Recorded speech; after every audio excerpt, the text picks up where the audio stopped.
d'État, son Excellence, M. Bassirou Diomaye Diakhar Faye a présidé ce mercredi 5 juin 2024 la réunion hebdomadaire du Conseil des ministres au Palais de la République. À l'entame de sa communication, le chef de l'État est revenu sur la journée nationale d'investissement humain sur toute l'étendue du territoire national autour du nouveau concept inclusif Setal Sunu Réew. Le président de la République a félicité le gouvernement, le ministre de l'Hydraulique et de l'Assainissement, les populations, les élèves, les jeunes, les femmes, les autorités administratives, les élus et la communauté des acteurs du cadre de vie pour la mobilisation exceptionnelle et l'engagement remarquable noté partout lors de cette journée. Il a demandé au gouvernement et aux différentes parties prenantes de veiller à relever le défi de la pérennisation de la journée nationale de mobilisation citoyenne mensuelle qui doit occuper une place primordiale dans l'agenda institutionnel et social du Sénégal. Le chef de l'État a également saisi l'occasion pour magnifier la contribution des Sénégalaises et des Sénégalais, l'esprit de solidarité et l'engagement citoyen qui se sont manifestés lors de la journée nationale de lancement de Setal Sunu Réew. Il a insisté sur la nécessité de vivifier cet esprit de communion qui participe à la consolidation de la nation. Abordant la question de l'éducation nationale, le président de la République a relevé que le projet de transformation systémique du Sénégal passe par le renouveau et le repositionnement stratégique de l'école dans les valeurs et ambitions de notre société. Le chef de l'État a demandé l'évaluation du système éducatif dont les programmes sont en adéquation avec les réalités nationales, les enjeux du numérique et les besoins de l'économie nationale. À cela s'ajoute le phénomène de la déperdition scolaire, le manque d'infrastructures et le déficit d'enseignants face à des effectifs d'élèves sans cesse croissants. Le président de la République a appelé au renforcement du rôle et de la place de la faculté des sciences et techniques de l'éducation et de la formation FASTEF, de l'UFR des sciences de l'éducation, de la formation et du sport, UFR SEFS, ainsi que des écoles nationales de formation d'instituteurs en vue de l'amélioration continue de la qualité des enseignements.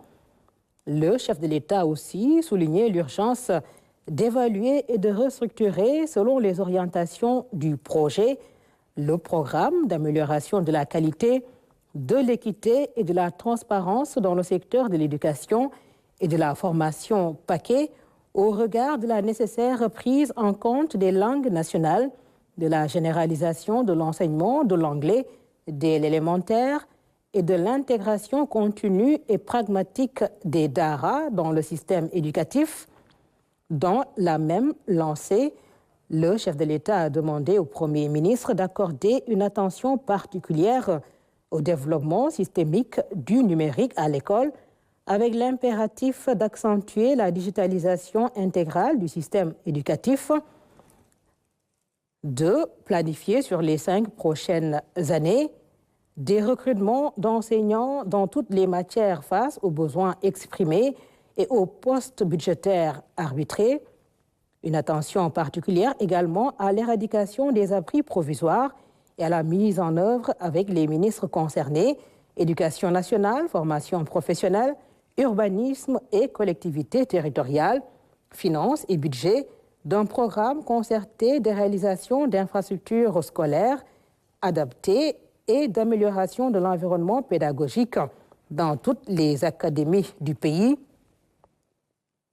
Le président de la République a également demandé au Premier ministre d'engager une réflexion sur le financement durable et soutenable du système éducatif avec l'implication des ministres concernés et de toute la communauté éducative.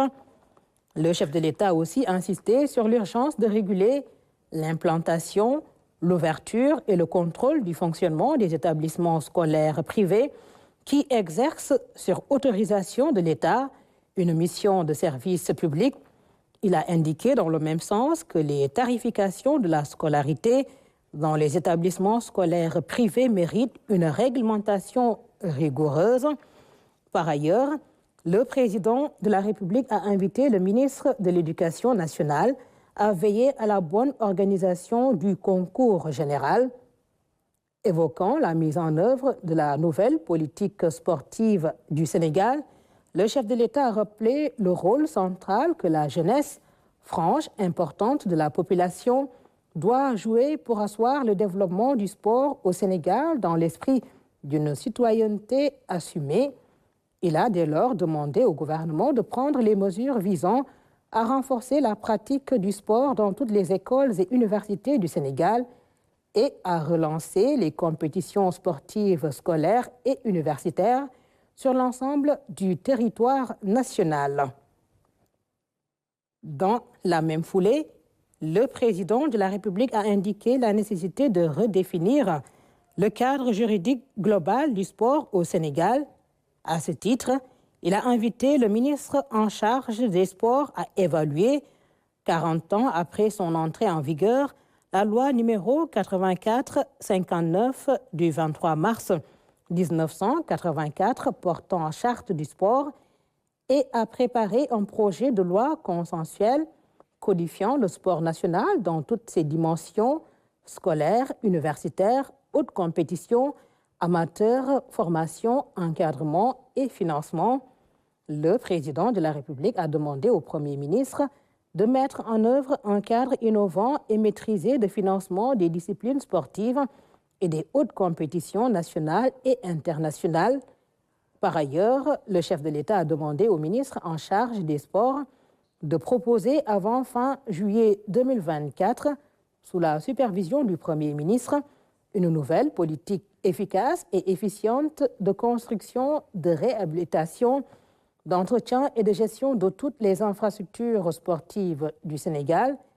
Le président de la République a en outre invité le ministre de la Jeunesse, des Sports et de la Culture à rénover le système de fonctionnement et de coordination des activités de vacances, les NAVETAN, en cohérence avec la politique de promotion d'une citoyenneté active et constructive.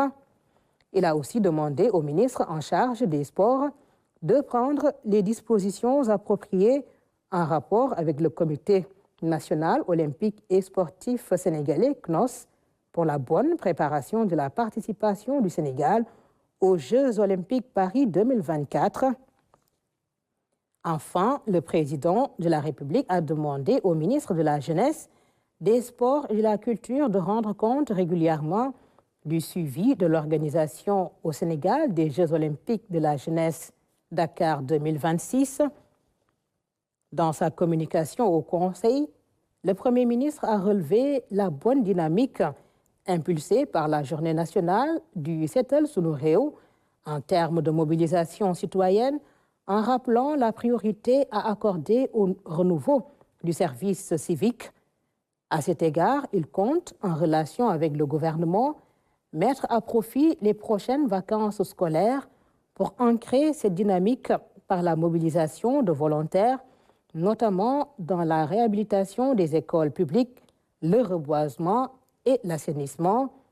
Le Premier ministre a ensuite mis l'accent sur un ensemble d'initiatives à mettre en œuvre pour intégrer les bonnes pratiques en matière d'hygiène et de propreté dans les politiques des départements ministériels, afin de conférer au Sénégal le label d'un pays propre. Dans ce cadre, il a souligné la nécessité d'ancrer cette exigence notamment dans les hôpitaux, centres et postes de santé, ainsi que dans les secteurs de l'éducation, du tourisme, de l'industrie, du commerce, de la restauration, du transport public et du secteur aéroportuaire. Le Premier ministre a par ailleurs attiré l'attention des ministres concernés sur la vigilance à observer pour éviter toute rupture d'approvisionnement en médicaments essentiels. Il a aussi appelé à prendre toutes les dispositions nécessaires pour régulariser la situation des élèves en classe d'examen ne disposant pas de papier d'état civil. Le Premier ministre a également évoqué la nécessité de résoudre la problématique de l'accès au logement dans les campus universitaires au regard du nombre important d'étudiants recourant à la location auprès de privés. Il a aussi relevé la priorité accordée aux actions de réduction de la facture d'électricité des administrations publiques. Le Premier ministre a ensuite fait part des préparatifs de sa déclaration de politique générale devant l'Assemblée nationale prévue au cours des prochaines semaines. Il a enfin rendu compte de l'état d'avancement des travaux de la commission ad hoc chargée du contrôle et de la vérification des titres et occupations sur les anciennes et nouvelles dépendances du domaine public maritime DPM dans la région de Dakar, dont le rapport sera remis au président de la République dans les délais impartis. Au titre des communications des ministres. Le ministre des Infrastructures et des Transports terrestres et aériens a fait une communication sur les perturbations notées dans le convoyage par la Compagnie nationale des pèlerins au lieu saint de l'islam. Le ministre de l'Hydraulique et de l'Assainissement a fait une communication sur la journée nationale Setal Sunu Réew tenue le 1er juin 2024. Le ministre du Tourisme et de l'Artisanat a fait le bilan de la saison touristique 2023-2024 et des perspectives de relance du secteur du tourisme. À présent, les mesures individuelles. Le président de la République a pris les décisions suivantes.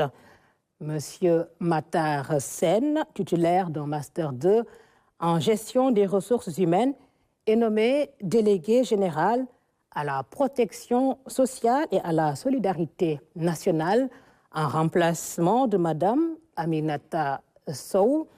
Madame Amsatou Sow Sidibé, professeure agrégée des facultés de droit de classe exceptionnelle, est nommé président du Comité sénégalais des droits de l'homme en remplacement de Maître Pape Sen. Monsieur Papa Toby Gaye, ingénieur électronicien, précédemment secrétaire général de la Société nationale d'électricité Sénélec SA, est nommé directeur général de la Société nationale d'électricité Sénélec SA en remplacement de monsieur Papa Mademba Bitey. Monsieur Alun Gueye, expert comptable, est nommé directeur général de la Société des pétroles du Sénégal, Petrosen Holding SA, en remplacement de monsieur Adama Diallo.